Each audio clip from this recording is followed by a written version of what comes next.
Goeiedag, ek groet jou in die kosbare naam van Jesus Christus. Eendag het Jesus 2 skuite aan die kant van die meer gesien lê. Die vissers het uitgeklim en was besig om die nette uit te spoel.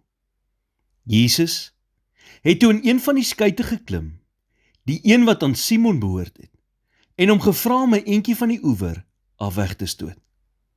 Nadat hy gaan sit het hy die skare van die skuit afgeleer. Nadat hy klaar gepraat het, sê hy toe vir Simon in Lukas 5 vers 4, vaar uit na die diep water en laat julle nette sak om te vang.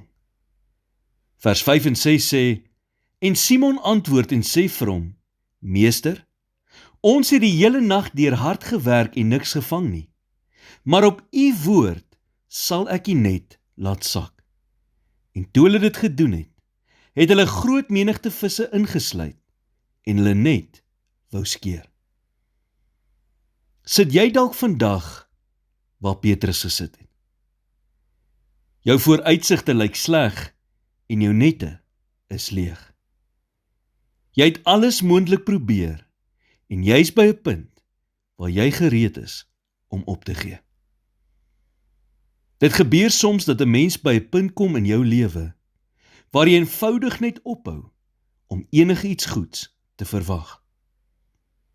Jy het net te veel teleurstellings ervaar en is bang om te droom of om jou horisonne te verbreek. Weet vandag een ding.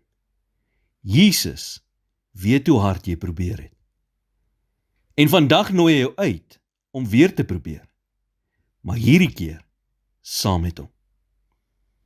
Al worstel jy met depressie, werkloosheid, verslawing, finansiële druk of siekte.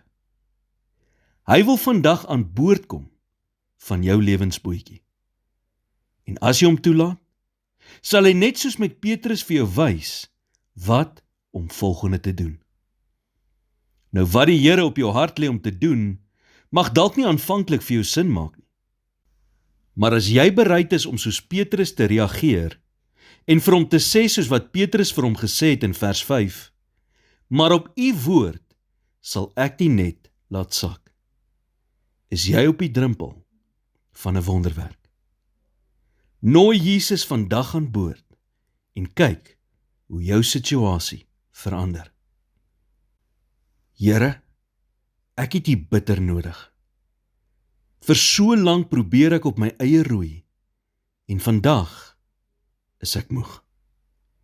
Ek nooi U in my lewensboot in. Neem asseblief beheer en lei my deur hierdie storm. In Jesus naam bid ek dit. Amen.